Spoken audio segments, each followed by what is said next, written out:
Hi, magandang araw po muli sa inyong lahat for our second reading of the day. Tingnan na po natin kung ano naman po ang makikita natin sa second reading of the day today.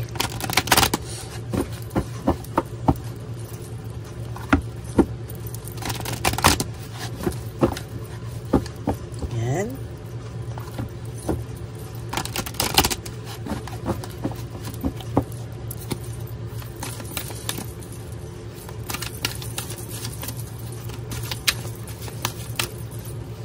Okay.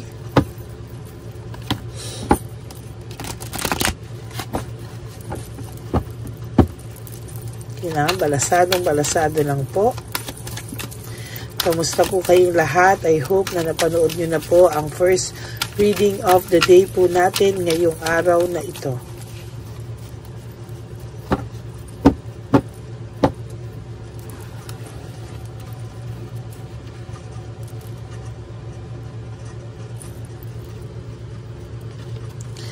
One, 2, 3,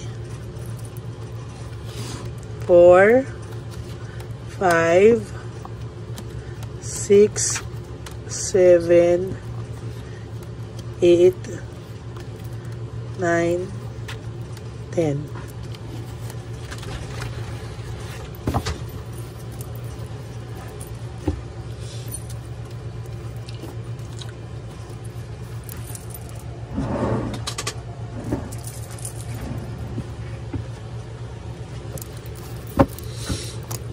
Yan, tingnan po natin ito.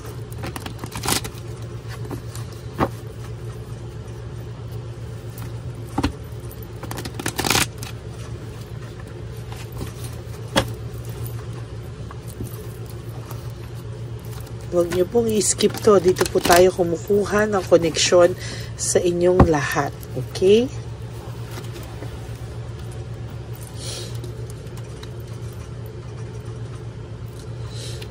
One, 2, 3, 4, 5, 6, 7, 8, 9, and 10.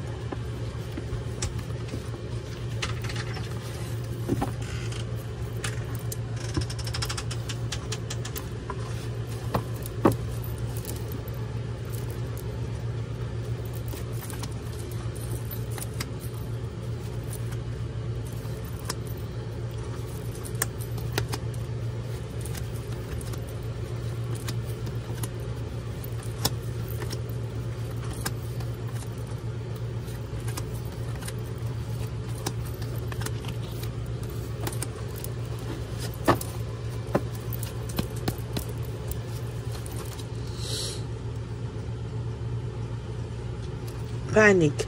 Sa nakikita ko po, mayroong nagpapanik na tao ngayong mga oras na ito, no? Nararamdaman po niya ang pagkawala ng nyo sa isa't isa, sa buhay ng isa't isa. Kaya po meron akong nakikitang pagpapanik dito, no? Sa nakikita ko po, hindi lang po siya makalapit because of too much pride, no? Pinaparusahan po siya ngayon ng kanyang ego and pride, no? Kung ito po ay kanyang pinapahalagahan, yung kanyang ego and pride, ito din po ang nagpapabagsak sa kanya sa ngayon, ano? Kung akala mo po na itong taong ay matigas, sobrang matigas po ito, pero I tell you po, no, na sa lahat po ng nangyayari sa kanya ngayon, ito pong tao na to ay sobra po talagang ma-pride, no? Pero ito rin pong pride niya ang magdadala sa kanya sa sobrang kalungkutan at sa sobrang hindi niya po maintindihan talaga, no? Talagang lungkot na lungkot din po ang taong ito, no? Parang gusto niya po ay siya pa yung may authority sa inyong dalawa, may control sa inyong dalawa, pero sad to say po, no, alam niya po na nanlamig ka na rin sa kanya kahit papano. Alam niya po na kahit mahal mo siya noon, ikaw po ay unti-unting nag-move forward sa buhay mo. There is this failure, no? Meron po ako nakikita ditong failure and defeat, no? Talagang pagkatalo, no? Alam niya po sa sarili niya na sa ginawa niya sa iyo, nakakaramdam na po siya ngayon ng pagkatalo. Nakakaramdam na po siya ng too much insecurity at takot, panic, no? Nagpapanik po talaga ito sa mga oras na ito. Ayan, exhausted and fatigue, no? Over-fatigue na po ang isip nito, puso nito, at ang kanyang mental, emotional, financial, talagang draining po, no? Nakikita ko po na exhausted na po siya when it comes to mental, emotional, physical, yes, and financial po, pinaka, no? Talagang drain na drain po ang taong ito. There is this deception and manipulation. Minamanipulate niya po lahat, no? Minamanipulate niya po lahat. Napapagod na rin po ito, no? At sa nakikita ko ay talagang kahit sarili niya po ay minamanipulate niya. Bakit? Gusto niya pong ipakita sa sarili niya na siya po ay hindi natitinag, na siya po ay maayos pa rin, at siya po ay talagang panalo pa rin, no? Pero at the end of the day, pag mag-isa na lang siya, alam niya po na sa nangyari sa inyong dalawa, siya po ang talo, no? Siya po ang talo, no? Meron po ako nakikita dito resentment, gusto niya humingi ng tawad, forgiveness, and desire to reconcile, pero hindi niya po magawa. Why? Because of excess pride, because of excess ego, no? Yung kayabangan po, hindi niya po ma-let go, hindi niya po mawala-wala. Ayan, no? Ina-isolate na lang po niya yung sarili niya para po hindi siya mahalata ng mga tao sa paligid niya, no? Hindi niya po alam, pero sa totoo lang, sinasabi ko po sa inyo na pagod na rin po ang taong ito sa lahat, no? Sa nakikita ko po dito, meron po siyang emptiness. Lagi ko po itong nabubunot ngayon, ha. Itong emptiness. I think sa first reading of the day, nabunot ko rin po ito. May emptiness din po siya and emotional loss. Talagang matindi po ang pinagdadaanan nitong taong to. At sa nakikita ko po ay may depression po siya na kinakaharap, no? Ito po ay laban ng kanyang sarili sa kanyang sarili, no? Meron po siyang depression, at talagang masasabi ko po sa inyo na talagang itong taong to ay nakakaramdam din po ng matinding dagok sa buhay niya. Yun nga po yung sinasabi ko sa inyo, no, na may dagok po akong nararamdaman sa kanya dito, no? Na hindi po basta-basta yan mawawala. Yung dagok po na yan, talaga sinasabi ko po sa iyo, there will come a time na ito pong taong to marirealize niyang maling-mali po ang ginawa niya sa iyo, no? Maling-mali po, at talagang babalikan po siya ng tadhana dahil dito, no? Sabi ko nga po sa inyo, hindi man po ito umamin sa inyo, pero technically alam niya po sa sarili niya kung ano po ang nangyari sa kanya. Na take advantage po ang kabutihan mo, ang pagmamahal mo, ang pagmamalasakit mo, no? Pero wag ka pong mag-alala, dahil sa pinili niyang freedom, nag-explore siya ng mga bagay-bagay. Siya rin po ang makaka-realize ng mga kamalian niya. Siya rin po ang makaka-realize na hindi po tama ang kanyang ginawa, no? Na siya din po ang makaka-realize na sooner or later, babalik po talaga sa kanya lahat ng pagre-rebelding ginawa niya sa iyo, no? Lahat po yan ay babalikan siya, at talagang marirealize niya na pagsira niya sa inyong pamilya ang naging pinakamalaking kasalanan na nagawa niya sa buhay niya. Yan po ang nakikita ko, no? Lahat po ay false success, living beyond means. Hindi po, wala pong katotohanan yan, ano? Na minahal ka po nito, ngayon pinapakita niya sa iyong wala ka na sa kanya. Hindi po totoo yan. Naiisip at naiisip ka pa rin po niya. Wala pa pong direksyon, no? No direction. Very unpredictable, no? hindi niya po masabi kung ano po ang direksyon ng buhay niya kasi mismong siya po ay hindi niya po alam kung saan papatungo itong nangyayaring choice na pinili niya, no? Yung kanya pong pinili, no, hindi niya po alam kung ano ang mangyayari. Very confused ang taong ito, wala po siyang right choice, no? Very confused siya at sasabihin ko po sa iyong nahihirapan po siya, no? There is this lack of resources. Unstable siya not only sa financials but sa mental, emotional, hindi rin po siya stable, no? Talagang pagod na pagod po siya sa mga nangyayari sa kanya sa ngayon. Yan po minsan yung mahirap, no? Yung akala mo okay na okay ka sa mga choices in life, no? Hindi mo alam, pagsisisihan mo pala yan, ano? Dahil sa nangyari sa'yo, na disorganized po siya, na overwhelmed na po siya, hindi niya na po alam ang gagawin niya, no? Now, he has resentment and desire to reconcile. Sabi ko nga po sa'yo, may desire po itong taong tong bumalik sa'yo, no? Hindi niya lang po alam saan, paano magsisimula, saan siya magsisimula sa'yo. Dahil sa lahat ng ginawa niya sa'yo, hindi niya alam kung kaya mo pa siyang patawarin. Frustrated na siya, o nararamdaman mo ba yung bigat niya, no? Yung bigat ng ginawa niya sa'yo, no? Talagang iba, kakaiba.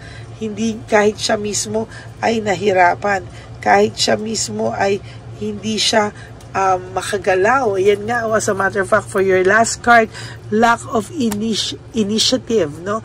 Meaning si Hangman, hindi siya makagawa, hindi siya makagawa ng moves, hindi niya alam kung paano siya gagawa, saan siya magsisimula, hindi niya po alam paano at ano ang mukhang ihaharap niya sa'yo. Ayan po ang nakikita ko. No? So that's it for your first sorry, yan po ang second reading of the day. Wala talaga siyang mukhang maiharap sa'yo. Talagang hindi niya kayang bumaba, no? Hindi niya po kayang bumaba, pero no, dahil yan po din ang nagpapahirap sa kanya, no? Yung hindi niya kayang ibaba yung kanyang too much pride, too much ego, yan din po ang nagpapabigat sa kanya sa araw-araw, no? Mahirap po talaga, yan po ang nagpapahirap sa kanya at hanggang hindi niya po yan aayusin, sinasabi ko sa inyo, there will have a very, very parang nakakapagod, no? Nakakapagod na sitwasyon. Okay? So that's it for your second reading of the day. I hope na naka-resonate kayo. And if you do, can you please give me a like and comment down below para naman po alam ko din kung ano po ang mga nasa sa loobin nyo. Okay? God bless you all. And sabi ko nga po sa inyo, for those of you who would like to have a private reading with me, you can message me po at Lady Lee Elena, that's Ladyly. Elena, nasa dulo po yan na ating video. Diyan nyo lang po ako mako-contact. That's my only official and legit FB account. Yan. Maraming salamat po sa inyong lahat. And God bless you all. And sa aking mga ever loyal and solid Lady Elena friends, family, and subscribers, I love you all from the bottom of my heart. Wag na wag po kayong malulungkot. Ako po ay magbabalik. Kahit nasang lupa-lupa po ako ng daigdig, ako po ay magbibigay sa inyo ng reading of the day. Okay? God bless you all and I love you all from the bottom of my heart. Yan. And please, thank you for not skipping ads. Tulong nyo na po yan sa ating channel. Please, wag naman po kayong mag-skip ng ads. Tapusin nyo po ang video simula sa una hanggang sa huli kasama po ang ating mga ads. And of course, ang lagi ko pong bilin sa inyo is to live one day at a time. Wag nyo muna pong isipin ang mga okasyon na darating sa buhay nyo.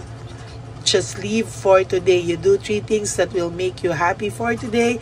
Prioritize yourself and one day, marirealize nyong nakasurvive na palo po kayo without your knowledge. Okay? Maraming salamat po sa inyong lahat. And life is too short. Don't make it shorter by stressing yourself from all the pains and heartaches na binigay sa inyo ng kahapon. Just surrender everything to the divine universe and just let go and let God write your life and love story. I will be back for another set of reading. Huwag po kayong malulungkot. Magbabalik po ako for another set of reading. Okay? God bless you all and I love you all from the bottom of my heart. Bye! Okay, update po, may nagpanggap pong subscriber natin na siya po ay magpapahula sa fake na Lady Elena, kaya ayan, hinihingan po siya na $80 at ang cell po niya ay nabigay at nakuha. Ang pangalan niya po sa cell ay Julian Albert, no? Siya po ay may cell account din, kaya mag-iingat po kayo. Ayan po, no, kung sino man po yung scammer na Julian Albert na yan, no, iinsensuhan po natin yan para siya po ay makonsensya. Kung wala man po siyang konsensya, at least po, bumalik sa kanya lahat po ng kanyang ginagawa at maling-mali po yan, ano. Basahin niyo po lahat yan, makikita niyo po, ayan po ang cell number niya at Julian Albert na yan, ano, para po talagang ma-report din po natin yan na siya ay gumagamit ng cell account na Julian Albert. Mag-ingat po kayo, ayan po yung number niya, ayan po yung pangalan niya. Huwag po kayong magpauto. Nakita nyo naman po, no, napakalayo po ng pangalan ko sa pangalan ng pinagsesendan nyo po ng account o ng pera. Kaya mag-ingat po kayo at beware sa scammer na to. At talagang ayan po, pinost ko po ang kanyang pangalan dito para maging babala po sa inyong lahat. Maraming salamat po. At mag-ingat po kayo, pakireport po ang page na yan, ang messenger niya na Lady Elena. Maraming salamat po and God bless you all. Ayan, sa susunod po makikita niyo yung account niya na ire-report niyo.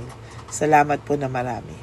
Magandang gabi po ulit sa inyong lahat. Ako po ay muling nagpapaalala sa inyo na mayroon pong lumalabas sa FB at Messenger account na fake account po, no, nang hihingi po ng $25 through PayPal at hindi po yan totoo. Huwag po kayong maniwala dyan.